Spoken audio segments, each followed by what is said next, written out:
Capítulo 13. Verdadera oración y abundancia. Arten y Pursa me habían prometido que me hablarían de la verdadera oración y del modo de obtener guía para actuar en mi vida cotidiana.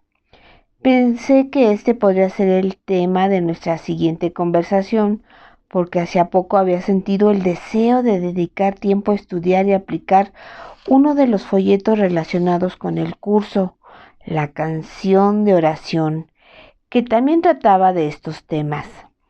Mis amigos ascendidos tenían que reaparecer en agosto de 1998, pero antes de eso, el fin de semana del 4 de julio tenía previsto visitar al hombre que, según había dicho Pursa, llegaría a ser considerado el mayor maestro del curso. Durante los 5 años anteriores, desde que el facilitador de mi grupo de estudio me prestara algunas cintas de Ken Gapnick, había escuchado ocasionalmente sus enseñanzas. Lo cierto es que no me gustaba mucho leer y esas cintas de audio me ayudaron mucho a comprender el curso y aplicarlo. Aunque podía estudiar el curso por mi cuenta, me gustaba tener ayuda y sentía muchas ganas de hacer un taller con Ken. Durante las 10 horas que Karen y yo tardamos en desplazarnos desde la zona rural de Maine, donde vivíamos, hasta Roscoe, una pequeña ciudad en las montañas Catskills, en el estado de Nueva York, me alegré de estar haciendo por fin aquel viaje después de postergarlo más de 5 años. Y aún me sentí más feliz al contemplar el idílico paraje donde tenía su sede la Fundación para un curso de milagros junto al precioso lago de Naná. Íbamos a quedarnos un par de noches allí, asistiendo al taller que tenía por nombre Tiempo y Eternidad, en compañía de otros 150 estudiantes. Un alto porcentaje de aquellas personas venían de la ciudad de Nueva York y sus alrededores, pero también había estudiantes de todos los Estados Unidos y algunos visitantes internacionales. A medida que hablaba tímidamente con algunos de mis compañeros de estudios, fui dándome cuenta de que la mayoría de ellos estaban en el extremo superior de la escala de inteligencia, algo que cabía esperar en los estudiantes serios del curso.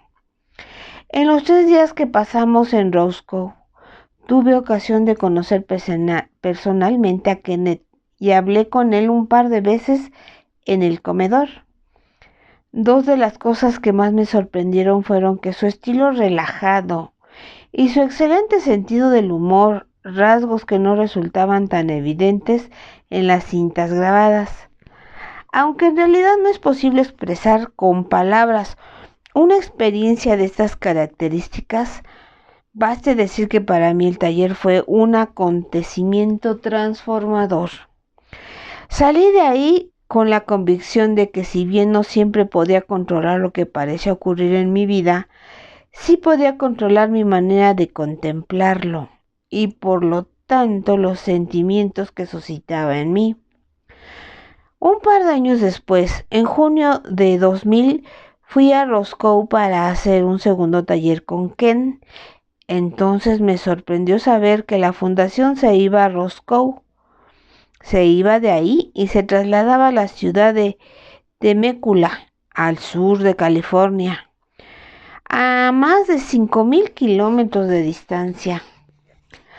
Aunque al principio me sentí un poco decepcionado, estaba seguro de que Ken y su esposa Gloria sabían lo que hacían y de que Jesús los estaba guiando, y también sabía que California era la meca de la espiritualidad de mentalidad abierta. Abrigaba la esperanza de poder visitar la fundación alguna vez allí, en su sede del oeste, y siempre me sentía agradecido por los talleres de Roscoe y la oportunidad de haber conocido a Ken. De vuelta a casa en aquel verano pensé mucho en el tema de la escasez y la abundancia, porque sabía que quería hablar de ello con Pursa y Arten. Me sorprendía tomar conciencia de que mis compatriotas pensaran que necesitaban tantas cosas materiales. Durante la Gran Depresión, si tenías un techo sobre tu cabeza y comida suficiente, podías sentirte agradecido. Sí, entonces también había gente rica, pero la estrategia de la mayoría de los ciudadanos era la supervivencia. Si no pasabas frío ni hambre, podías considerarte afortunado. Después de la Segunda Guerra Mundial y hasta los principios de los años 50, los estadounidenses fueron muy conservadores con el dinero. Todos, excepto los más jóvenes, seguían teniendo en mente la Gran Depresión y ahorrar estaba de moda, para disgusto de las compañías del país. La primera emisión nacional de televisión tuvo lugar en 1951. Por primera vez, toda la nación pudo ver anuncios en los que se les mostraba todo aquello que no tenían y todas las razones por las que les convendría tenerlo. La gente no tenía ni idea de lo voluble que era la sugestión y la avaricia. A mediados de los 50, los negocios ya iban viento en popa. En aquel momento lo más americano era gastar en lugar de ahorrar. La gente compraba objetos de los que antes hubieran prescindido sin llegar a echarlos de menos. Desde que empezaron a ver la televisión, la idea de estar a la altura de sus vecinos empezó a echar raíces. La locomotora capitalista se puso en marcha y Wall Street con ella. Tal vez eso no fuera malo en el mundo material, pero ¿qué estaba suponiendo para las mentes de la gente? Hacía que se centrasen cada vez más en lo físico, lo cual estaba perfectamente alineado con el guión oculto del ego, que trataba de alejar a la gente de la disciplina mental. Otro punto de interés era que si la gente no veía algo por la televisión, eso significaba que no importaba. El 11 de septiembre de 1973 ocurrió un hecho que no pareció tener mucha relevancia. El presidente democráticamente elegido de Chile fue asesinado por sicarios contratados por la CIA y en su lugar se instaló una derechista que era una marioneta de Estados Unidos. Las torturas y los asesinatos padecidos por tantos chilenos fueron una vergüenza para el mundo, pero no para la mayoría de los estadounidenses, cuyas televisiones no contaron la historia con precisión. En la década de los 90, la mayoría de los compatriotas no sabían que nuestro país, aunque lo hubiera deseado, no podía pertenecer a la Unión Europea. Según la ley europea, el hecho de que aquí se permitiera la pena de muerte hacía que nuestra nación fuera demasiado bárbara para cumplir los requisitos exigidos a sus miembros. En cualquier caso, todo esto era parte de un guión preconcebido y solo tenía dos lentes para verlo. El perdón no siempre llegaba a mí con rapidez, pero siempre acababa llegando. Una tarde lluviosa de agosto de 1998 me encontraba en casa cuando Arten y Pursa se presentaron en su visita número 13. Pursa, sonriendo, abrió el debate. Pursa: hola Gary, me alegro de verte como siempre. Nos alegra que hayas ido a ver a Ken. Evidentemente podrías aprender de él sin tener que ir a verlo, pero es divertido que hayas ido. Gary: puedes estar segura, y también fue muy agradable conocerlo personalmente. Si te tomas el mundo demasiado en serio, te comerá.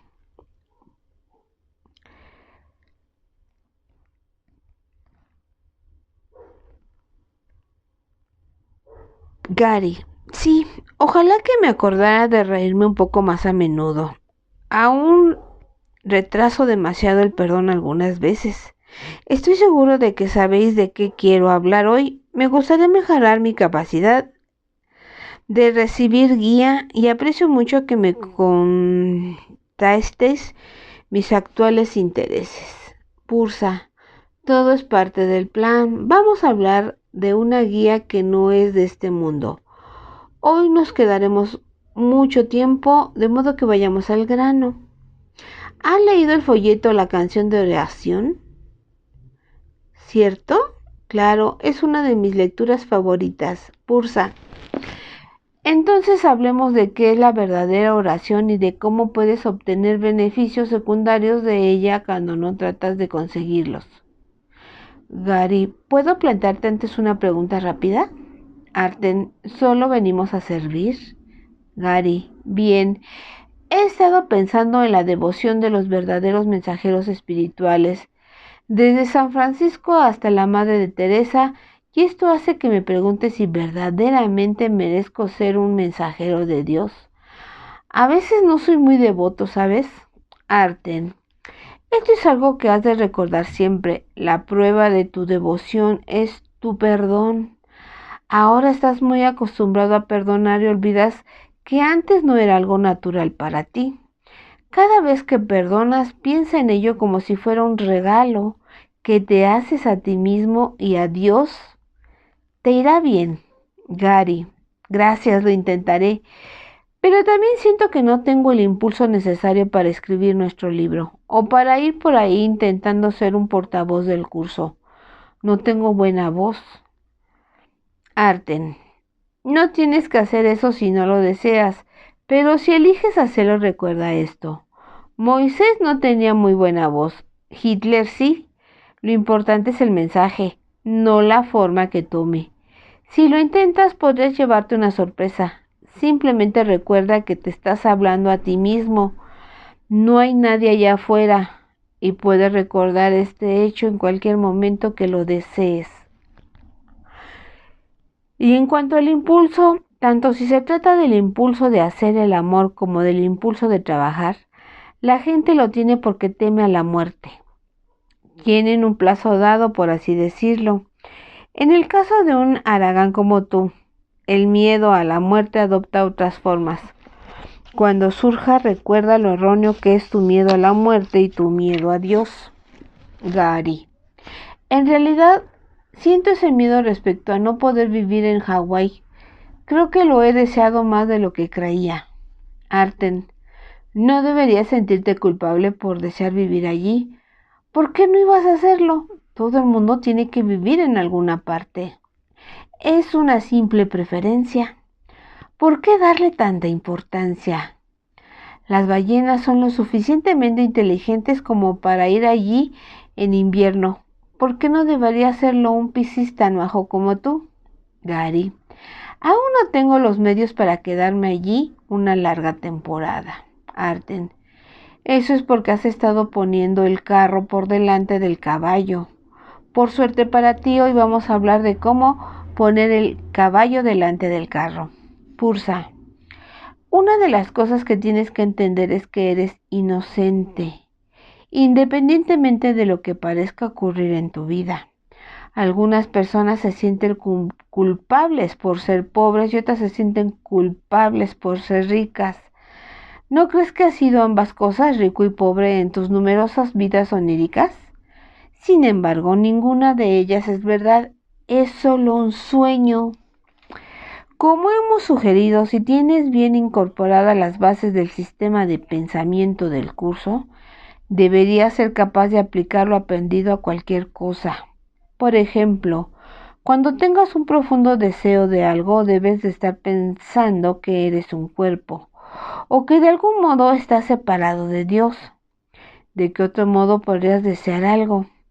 Si eres un espíritu o si estás unido a Dios, no necesitas nada. Si recuerdas que no eres un cuerpo, puedes dar un paso atrás y ver que tu deseo no tiene valor. Una vez más, no estamos hablando de renunciar a todos los bienes materiales, estamos hablando de tu manera de mirarlos. Si necesitas algo y tendría que faltarte para que lo necesitaras, puedes recordar que tan solo es un sustituto de Dios y que tu único problema es tu sensación de separación de Él. Estás teniendo un sueño de escasez, pero no es verdad. En lugar de hacer que algo a nivel de la forma sea más importante que cualquier otra cosa, puedes recordar que en realidad todo es la misma nada. Cristo no necesita nada. ¿Necesitas algo? Estás partiendo de un lugar de debilidad, pero si no necesitas nada, puedes venir desde la fuerza de Cristo. Gary: ¿y qué pasa si simplemente me gusta Hawái y lo elijo porque es precioso? Pursa: un modo de hacerlo es considerar que la belleza que ves e incluso la belleza en la que piensas es un símbolo de la abundancia de Cristo. De ese modo, si llueve el día de tu cumpleaños y no puedes salir a ver la belleza, sigue estando allí donde siempre ha estado, en tu mente. Arten: en tu caso, la carencia emerge en forma de problemas económicos. Eso es resultado de tu culpabilidad inconsciente. No te sientas mal por ello. Tu culpabilidad inconsciente podría expresarse de formas mucho peores.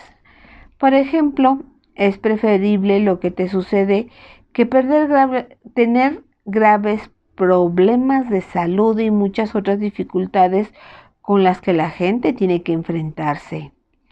Sabes perdonar. Tienes una presión sanguínea perfecta y pareces muchos años más joven de lo que eres. Cuenta tus bendiciones y siéntete agradecido de lo que la mayoría de tus lecciones son suaves y de que tu perdón está haciendo que despiertes a la conciencia de lo que verdaderamente eres. Gary: tengo una idea bastante precisa de cómo rezar y estar con Dios, pero no sé si comprendo esta idea del beneficio secundario. Arten: de acuerdo. Repasaremos brevemente y después nos iremos para que puedas practicar. Con la práctica se consigue la perfección. Míralo de este modo. Si el universo ilusorio está en perpetuo cambio y Dios es inmutable y eterno, ¿en cuál de ellos preferirías tener tu origen? Tu problema de escasez, que es un símbolo del pensamiento de separación, queda ampliado por el hecho de que estás poniendo tu fe en algo con lo que no puedes contar. Si consideras que tu fuente de abastecimiento es algo de este mundo, por ejemplo, tu carrera profesional, un trabajo específico o tus propias habilidades, cuando algo cambia como siempre lo hace en este mundo, podrías quedarte en desventaja. Un origen ilusorio puede perderse. Pero ¿qué pasa si tu fuente de origen no puede cambiar ni fallar? Entonces estás poniendo tu fe donde está justificado que lo pongas. Ahora puedes ver tus profesiones transitorias y tus iniciativas y empeños como simples herramientas que son expresiones simbólicas de tu abastecimiento constante. Ahora tu fuente se convierte en un pozo sin fondo donde puedes acudir para obtener guía, que siempre se presentará como algún tipo de inspiración. Si se te rompe la herramienta, no pasa nada. No tienes que permanecer atado a ella porque no es tu fuente de origen. Si tu fuente es constante, una herramienta puede ser sustituida rápida y cómodamente por otra a través de algo muy natural, la inspiración. Puedes relajarte sabiendo que no puedes perder tu fuente. Gary: ya he experimentado parte de lo que estás diciendo, pero ¿podrías ser un poco más específico respecto a cómo es este proceso? Pursa: sí. La instrucción de J en la canción de oración es muy específica, pero la unión con Dios es abstracta. Más adelante, generalmente cuando menos te lo esperes, te llegará una respuesta a tus problemas surgida de la nada, por así decirlo, como un efecto secundario de haberte unido a Dios. Aunque ya lo has leído, voy a repetirte parte de lo que dice esta joya. El secreto de la verdadera oración es olvidarte de las cosas que crees que necesitas. Pedir lo específico es muy parecido a contemplar el pecado y después perdonarlo. Del mismo modo, en la oración pasas por alto tus necesidades específicas tal como las ves y las dejas en manos de Dios. Allí se convierten en tus regalos para Él, porque le dicen que no tienes otro Dios más que Él, ningún amor más que el suyo. Por ejemplo, Cuando meditas podrías visualizarte tomando la mano de Jota o del Espíritu Santo yendo hacia Dios. A continuación, pensar en ti mismo, dejando tus problemas, objetivos e ídolos ante su altar como regalos. Quizá le digas a Dios cuánto lo quieres y lo agradecido que te sientes por estar completamente a su cuidado, por siempre seguro y totalmente atendido. Después te quedas en silencio. Mantienes la actitud de que Dios te creó para ser como Él y para estar eternamente con Él. Ahora puedes olvidarte de todo, unirte al amor de Dios y perderte en alegre comunión con Él. Un par de días más tarde podrías estar comiendo un bocadillo o trabajando en el ordenador y de repente te impacta, llega a ti una idea inspirada. La palabra inspirada, como sabes, significa en espíritu. Al unirte al espíritu has recibido la respuesta. La gente siempre busca que Dios responda a sus plegarias. Si supieran algo más sobre cómo han de rezar, también sabrían cómo viene la respuesta. Sus respuestas no vienen en forma de respuestas físicas, vienen a la mente en forma de guía, una idea inspirada, que el folleto describe como un eco del amor de Dios, y dice: la forma de la respuesta, si está dada por Dios, encajará con tu necesidad tal como tú la ves. Esto es meramente un eco de la respuesta de su voz. El verdadero sonido siempre es una canción de acción, de gracias y de amor. Esa es la clave. Unirse a Dios en amor y gratitud. Te olvidas de todo lo demás y te pierdes en su amor. Eso es lo que significa llenarse del Espíritu. Esa es la canción de oración. El eco es un beneficio añadido, pero no el propósito de la oración. Simplemente es algo que ocurre de manera natural cuando te unes a Dios y lo amas. Y dice: no puedes entonces pedir el eco. La canción es el regalo. Junto con ella vienen los sobretonos, las armonías, los ecos, pero todos estos son secundarios. Gary, ¿sería posible que pasara algo en el mundo que respondiera a mi necesidad tal como yo la veo? Pursa, las respuestas de Dios son internas, no externas. Si algo aparece en el mundo es un símbolo. No pienses que Dios actúa en el mundo porque no lo hace. Los resultados de seguir su guía pueden mostrarse como símbolos de seguridad o abundancia. Arten, ahora puedes operar desde la posición de fuerza en lugar de debilidad. Tal vez descubras que tienes más paciencia y te relajas más en tu trabajo, consiguiendo así una mayor eficacia. Vaciando tu mente de los deseos que percibes en ella cuando ves a Dios, puedes experimentar su amor. Al retornar al mundo donde piensas que estás, puedes recordar con más regularidad el lugar donde verdaderamente estás con Dios.